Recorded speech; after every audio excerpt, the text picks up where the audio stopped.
Welcome back to CFB Nation. I'm your host, Nino Brown, and we're talking draft stock rises with my guy, John Vogel. John, how are we doing this evening? Great, man. I mean, could you see it's a beautiful day down here in Tennessee, sitting outside. You got the nice lighting thing going. It's great. It's awesome. You're a busy man. You got this in-depth draft profile log that you put out for everybody's guide for everyone, and you're all over the place, pretty much at every bowl or scouting as you can be at. So we're gonna talk a little bit about the Shrine Bowl, Senior Bowl, and the Tropical Bowl. It's a couple guys, some guys that you think might be rises out of these bowls. We'll finish up with the Senior Bowl. Um, let's start with the Tropical Bowl. This Jets gentleman was also in the Senior Bowl. Let's talk about Taylor Elgersma from L'Oreal College. What are your thoughts on him and what he did at the Tropical and the Senior Bowl? I thought what was interesting was the Tropical Bowl. One of the big things I think you have to understand about it is it's a pay to play game, which means you have to pay to get in. They don't have the sponsorships to support it by itself. So you typically pay several $100s that covers your food, that covers your hotel expenses. So it's an investment that a player makes when he goes to the Tropical Bowl or the College Gridiron Showcase. And it's an investment in yourself. So it was interesting because they have two different games down there at the Tropical Bowl. One is like the actual Tropical Bowl, and the other is like they call it the Showcase, which I think it might have had a different name for it this year, but traditionally it's been a Showcase, which is a sort of here's a bunch of extra guys that they'll get a day of practice, and then they'll have another long day of practice. They'll play a scrimmage. So that's what Taylor did. He was part of the second, like the secondary game that they have, Okay. and it was his second week playing American football, which the differences to Canadian football we've talked about. I've talked about multiple times, but it throws off your timing because receivers have running routes. You've got 10 extra yards on the field, 20 extra yards in the end zones, goalposts in the front of the end zones to the back. So there's a lot of little changes like that in Canadian football compared to American football. So while maybe the timing wasn't great, throughout the All-Star cycle this year for him, yeah, maybe, you can sit there and say, well, he's got a lot to work with his mechanics. You can see the pure arm talent. I think that's the Hmm. first thing that stands out. He's got an arm. And he's only been playing organized football since he was a junior in high school, which is 6 years. So you factor that into the equation, you kind of realize this guy is a very raw, uh, very high upside player because he does have the tool. He's got the prototype size you want. He's capable enough as an athlete. So I thought I saw enough to warrant thinking he could develop into a QB3. I love it. Like what I liked about him the most that I saw, like you mentioned the arm talent, the cannon he has. He started out with the Senior Bowl. What I saw was like like unorthodox release. It seemed like it was like unusually high, but it seemed as though the coaches talked to him after day one, and he kind of tried to work on that and channel that down. And he seemed to be taking the criticism well and putting it forward and growing each day. So you could take that criticism in a new game. Like you had mentioned, it's totally different. But they only play 3 downs, I believe, where he came That's from, right? correct. Yep. So So you really only have two plays to get 10 yards, otherwise you might be punting.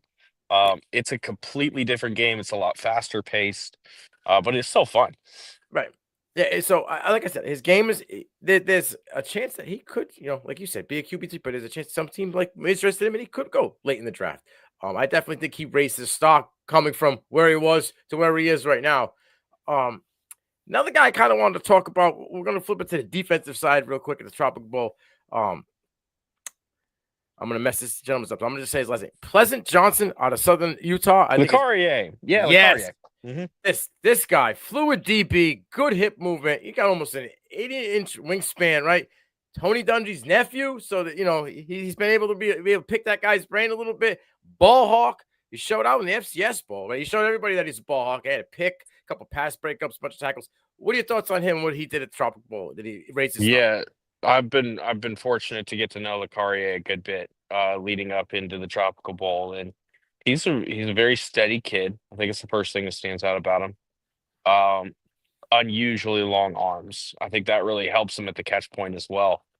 Um, it, he, like you said, fluid. He could play man. He could play zone. So that kind of puts him into a situation where he could be a match corner.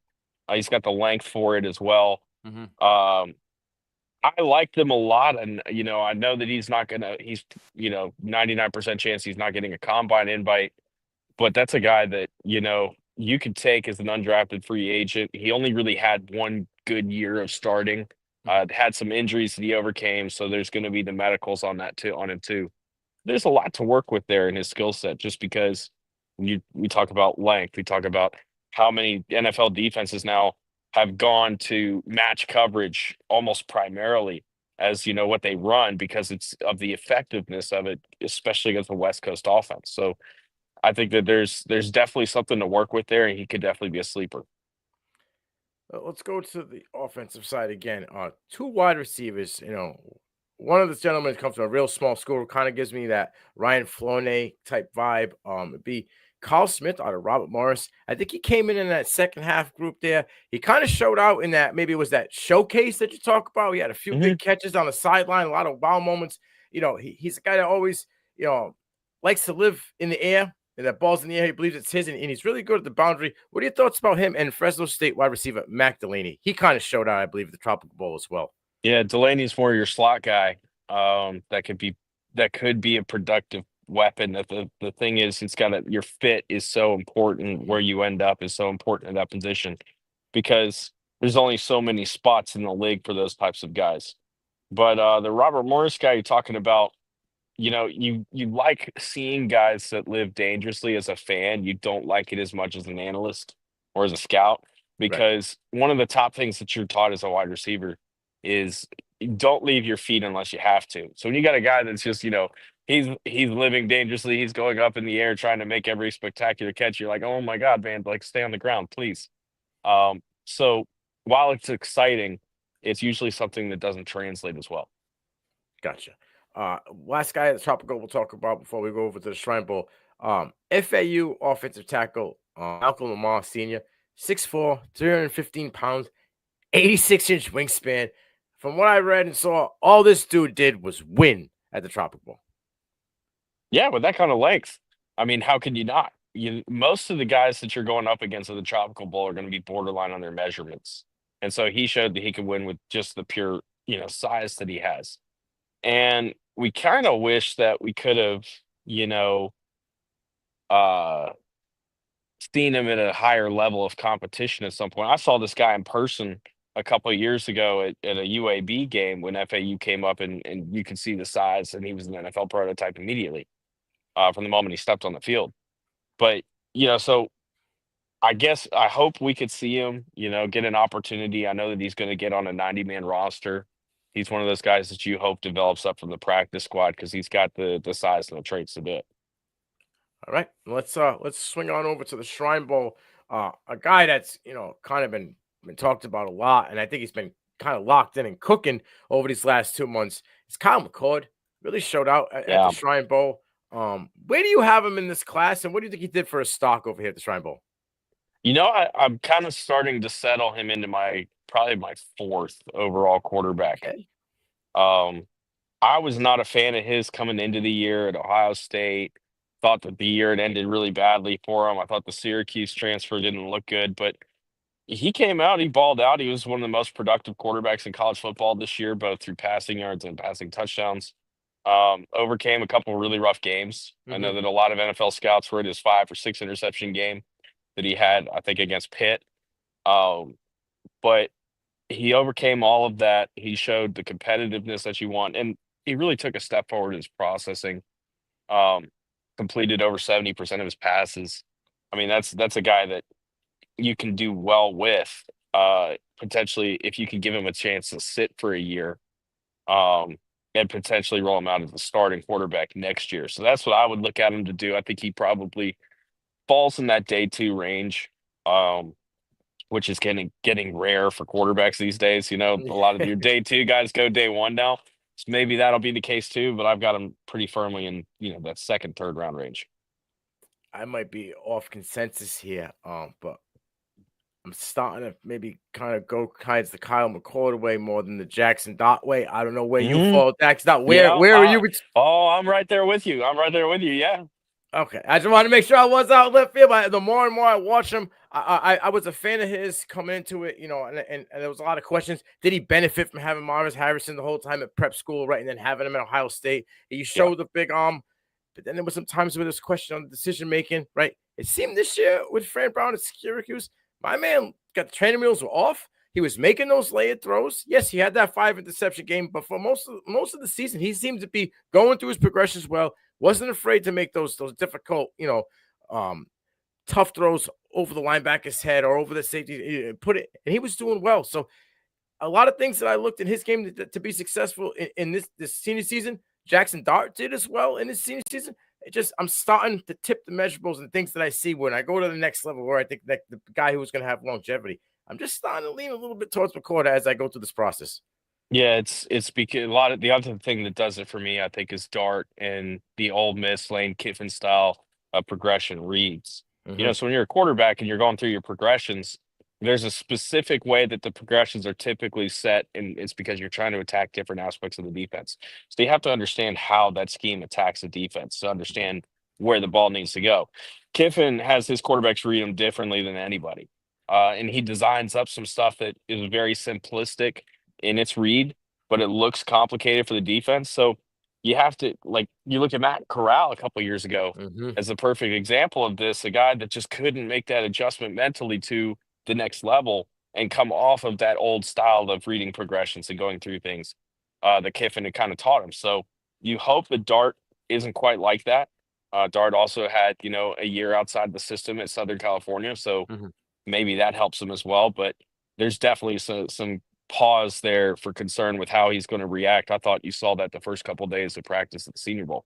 100%. It seemed as though the third day he kind of was locked in. He made some bigger throws. They kind Yeah, of let him throw the ball deep where he's successful. But yeah, like I said, I just starting to push the lever towards McCord when it comes to them two guys.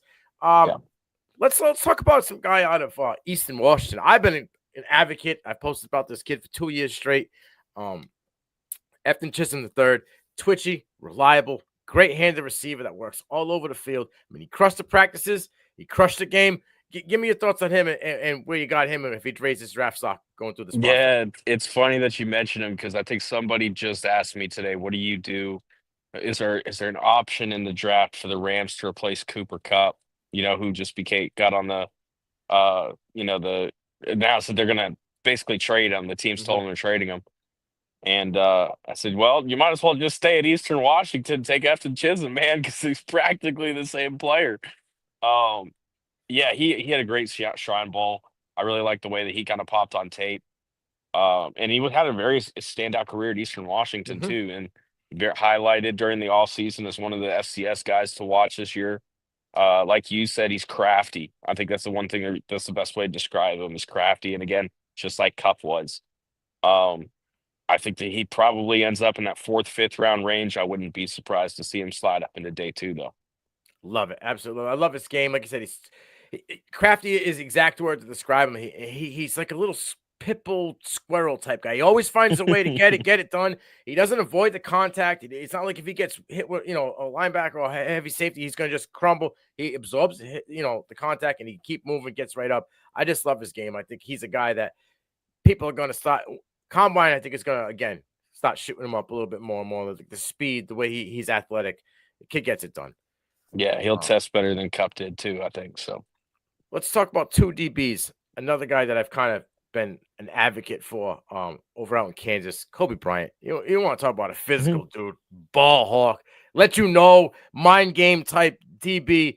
He was very physical. He plays games, gives you space, and then he closes quickly. Like I said, he lays the boom. Another guy I wanted to see out in Mobile, didn't happen till he ended up playing at the Shrine Bowl. Noah Williams out of Cal. He had a yeah. huge senior season, 7 picks. Both of those guys, from what I've seen on tape and read, balled out at the Shrine Bowl. Talk to me about these two guys. Yeah, I'm right there with you. I love physical corners. I want guys that are going to be willing to get involved in the run Mhm. game. They're not just, mirror match guys or however you want to describe that. Um, both of those guys they're capable players, they're capable athletes. I think that Noah Williams probably a little less than Kobe. Kobe's a little bit more fluid. But Noah also benefited from having a really good defense around him. He was kind of the weak link of that secondary. That's how much talent was on the Cal in that Cal secondary. So he was able to benefit from it, and it helped them tremendously with their defense over the year.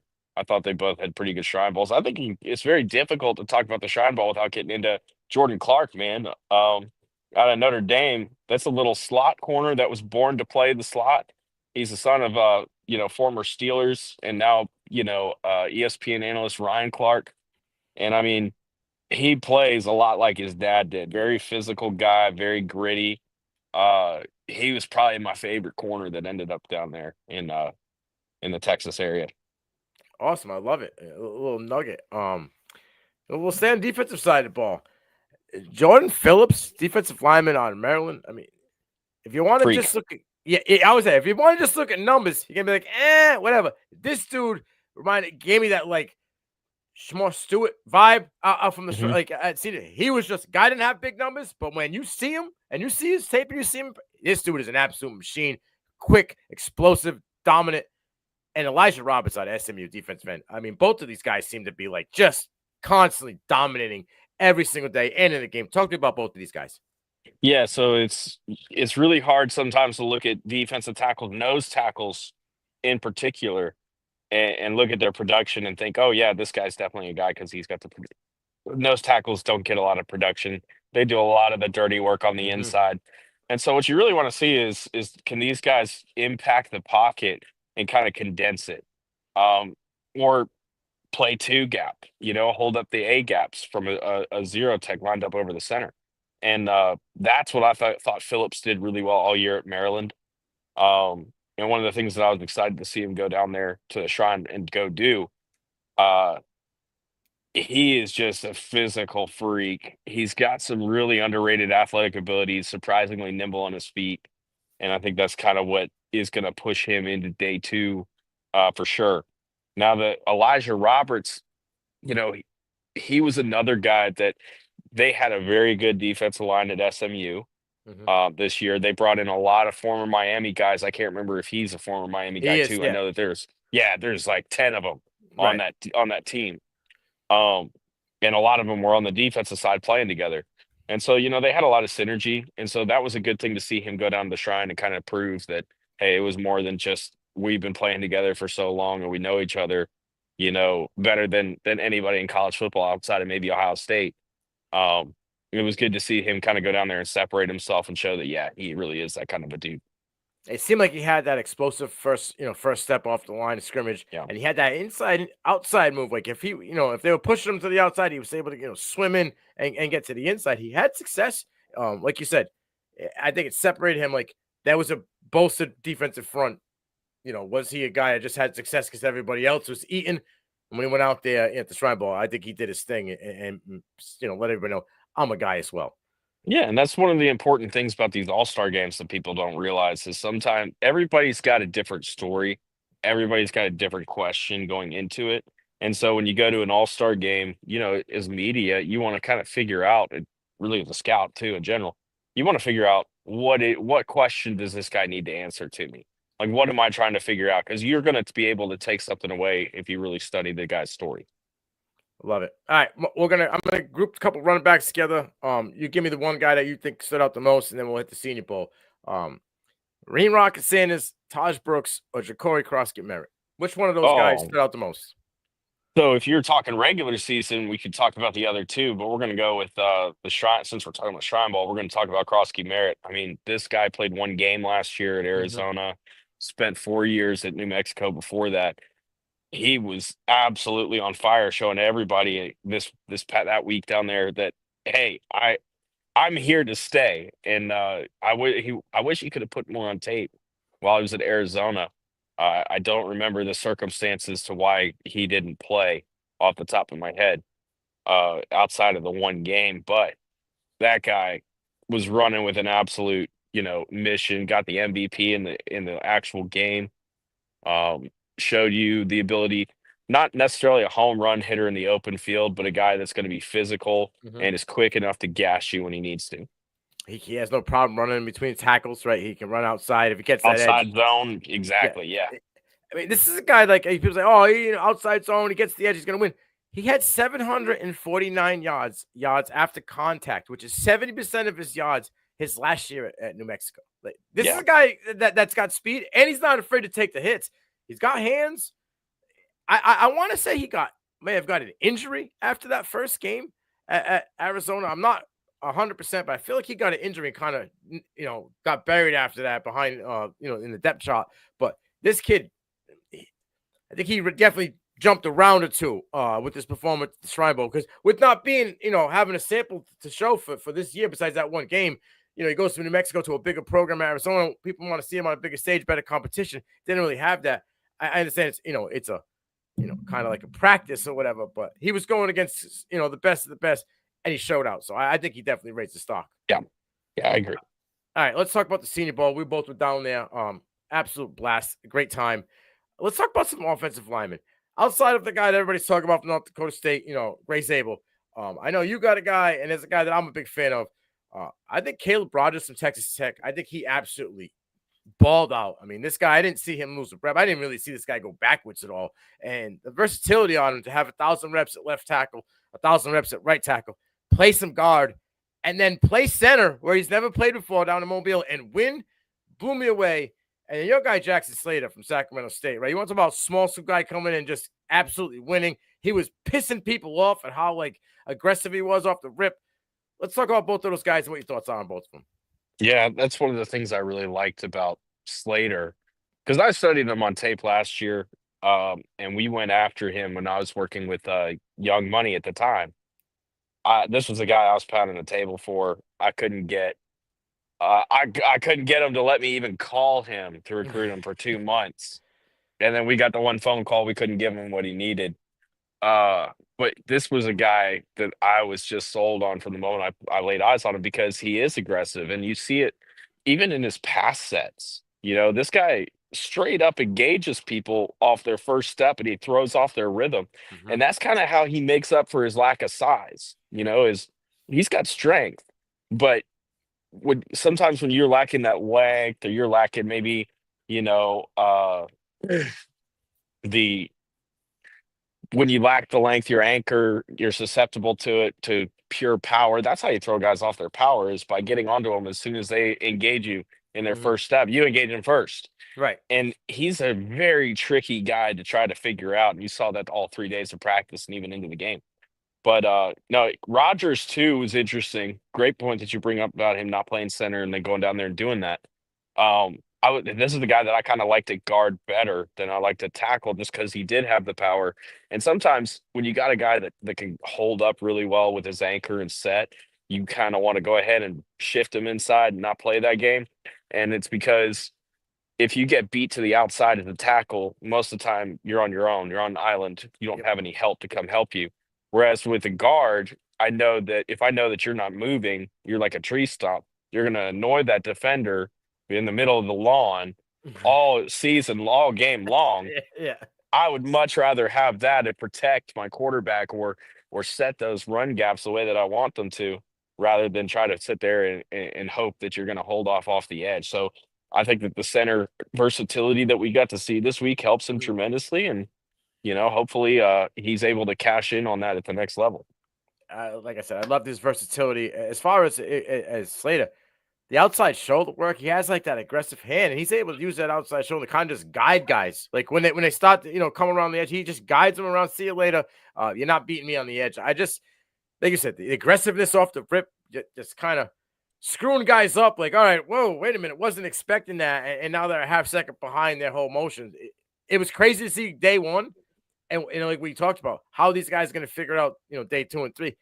Kind of really didn't. They didn't No. seem to figure it out. So I think both of those guys kind of raised their stock as well. Um, let's see. Let's talk about some wide receivers. Everybody's got some guys that we've been hearing about. I feel that there were some guys that probably would have had their stock raised a little bit more had the quarterback play been a little bit better, right? Yeah. Jalen Noel. Let's talk about him off the rip. What are your thoughts on Jalen Noel and what he did kind of in the latter half of the Senior Bowl? The slot guy, really liked him on tape. And I think that, his quarterback over there at Iowa State's a little underrated, to keep an eye on. Rocco Becht, Yes. the son of Anthony Becht. He's a baller. Mhm.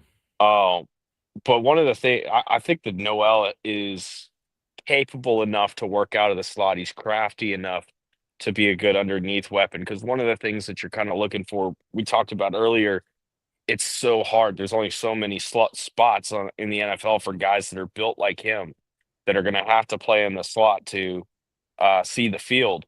That you're typically looking for Tank Dell, that Mhm. quickness, that explosiveness, that absolute burst, and just jolt of energy. Noel doesn't necessarily have that at that level, but he's good enough, and he brings a physicality to the game. I think that physicality helps him out. He's still got enough quickness and burst to get out of his routes and create separation. He's just not going to blow your mind with his absolute athletic ability. He's going to match that with his physicality. Let's go out west. Talk about a guy that I thought had a great first 2 days. It was quiet on day three, but I think he did enough the first 2 days. Jalen Broyles, right? Yeah, He seemed to everybody's be talking about him. couldn't lose a rep for the first 2 days, and then the second day, and kind of the beginning of the third day, he was playing physical, throwing DBs around off the line of scrimmage. Um, where do you have him in your process? What round do you think he falls into after the Senior Bowl? I don't think he goes day two, and I think I kind of had him in that borderline day two, early day three range coming into the week, just because he was pretty much the offense at Utah State. If you go turn on that tape, they had maybe a running back that was interesting. I think one of the running backs ended up transferring to South Carolina, where he'll play this Fazul, year. yeah. Yeah.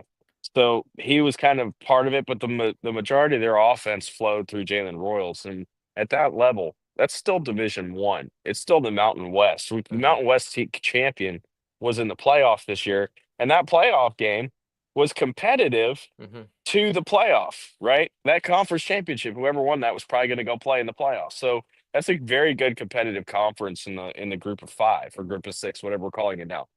Um, the when you can carry a team on your back essentially and do it for a couple years, even at that level, I think that really does say a lot about the type of player that you are, the type of ability that you have, and that's kind of why I had him earlier than I think a lot of other analysts had him. We also talked about him a lot in the offseason because he had a productive year in 23 as Hmm. well. So we knew coming in that he was going to be a guy, and he just came up here to this level and said, "Hey, I'm here. Watch me." Yeah, I mean, like I said, I don't know if he lost many routes out there. He was winning. Very few. Very Um, few. yeah, and like QB proof. He went through three quarterbacks in his time at Utah State, and in that final year, they fired his coach going into the season. Went into Yeah. an interim coach, so there was a lot of changes and moving parts, and he still got it done and produced. I get one last Mhm. wide receiver before we go to a defensive end that I want to talk about. He's undersized. We talked about everybody's looking for that Tank Dell guy. We're talking about guys who Yeah. couldn't lose reps. You I got know to where talk this is Ted going. Johnson, right? We got to talk Yeah. Ted Johnson and where he is. This dude talked about didn't lose a rep. He didn't lose a rep in the one-on-ones, 7-on-7s, full team rep. He was cooking everybody.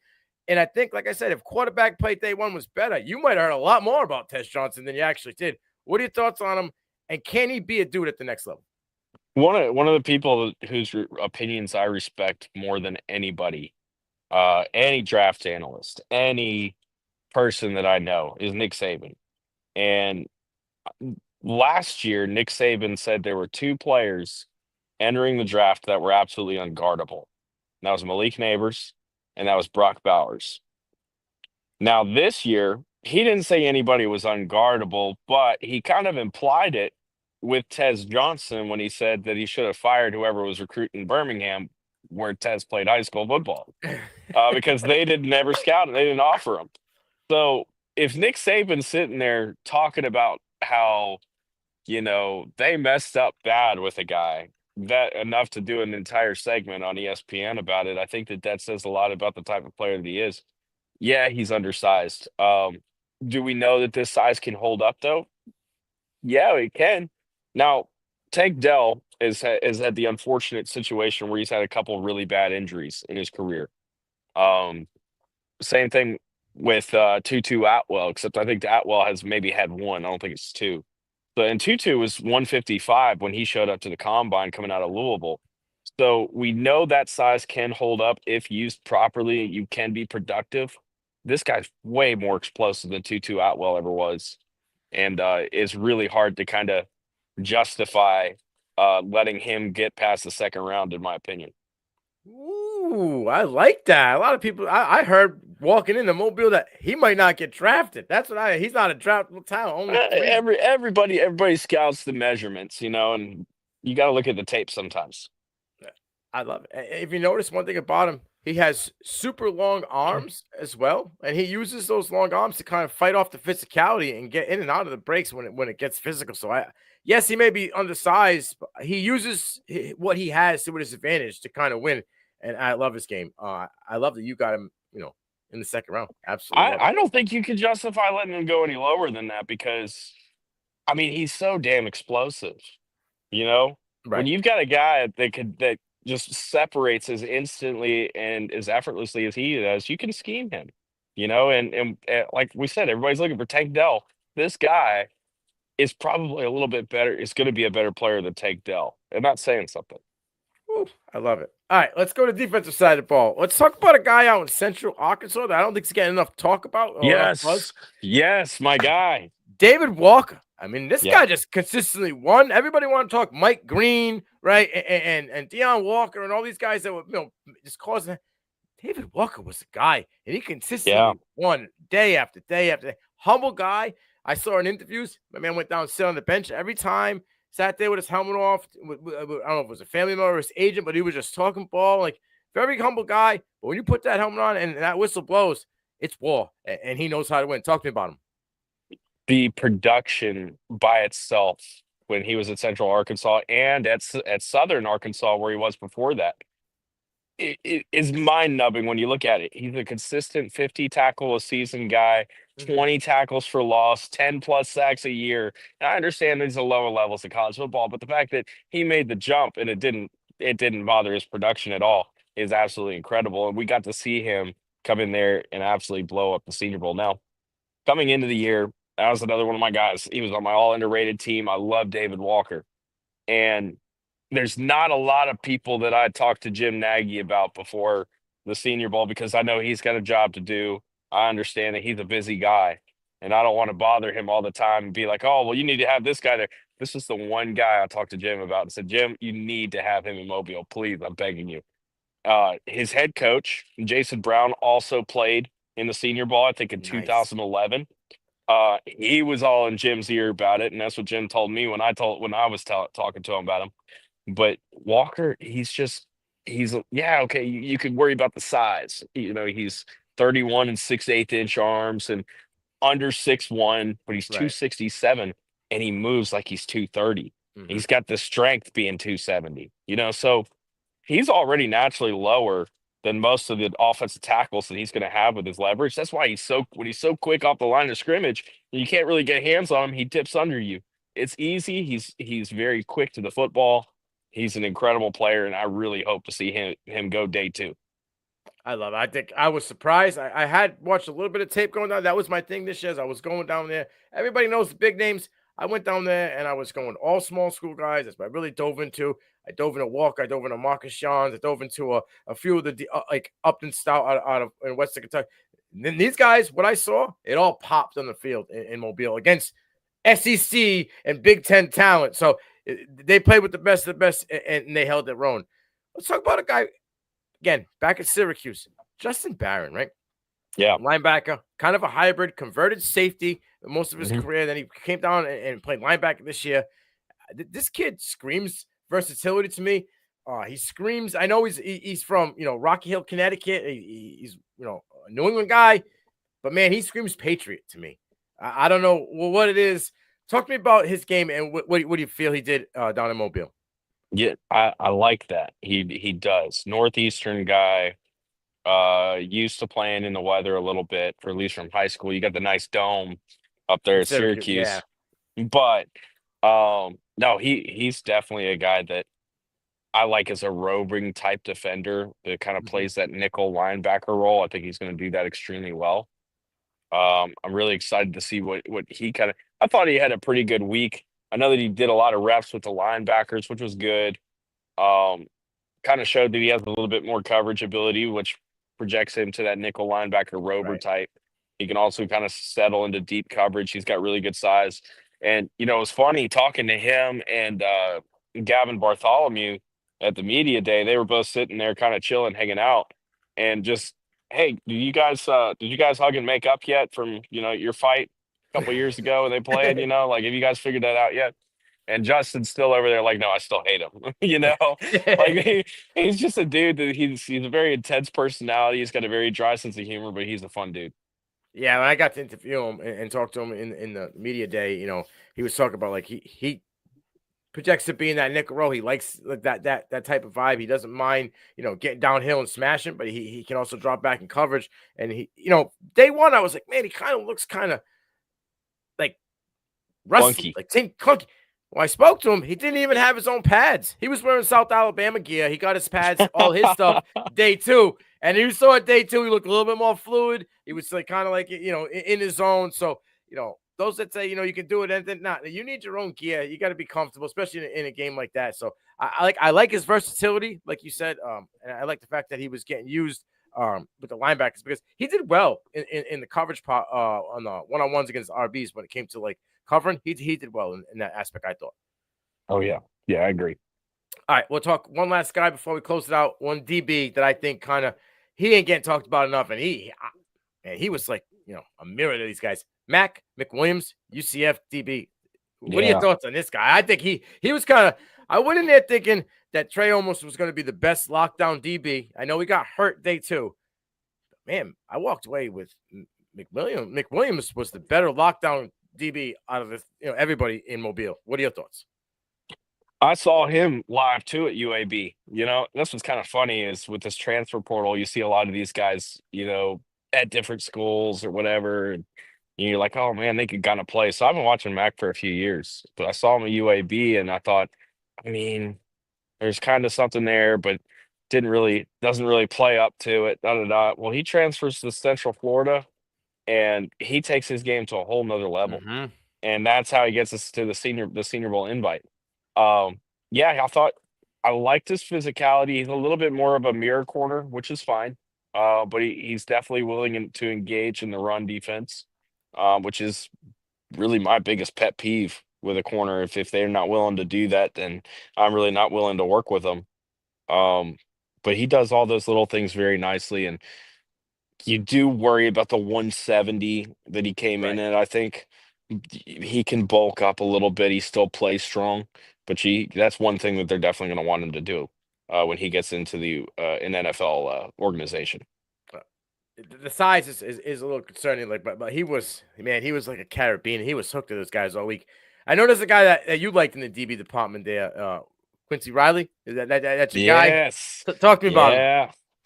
Yeah, Quincy is one of those guys that does everything really well. And he's a very good fluid athlete.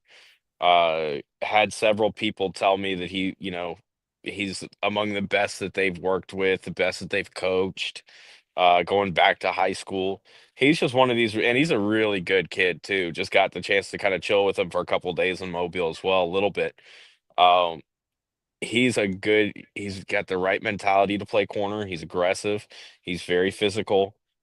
He could play anything that you ask him to, out of the slot, on the boundary, in deep coverage, man zone, match, doesn't matter. He's going to do it. And that's the type of player that I think probably could slide into day one with the right draft board, but I would be more uh, expecting him to come off the board day two.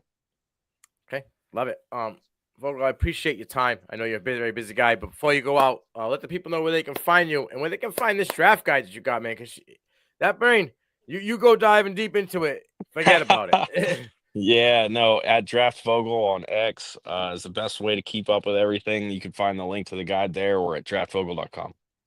Appreciate you. I'm Nino Brown. That's my guy, John Vogel. And this was Draft Stock Rises on the CFB Nation. We out.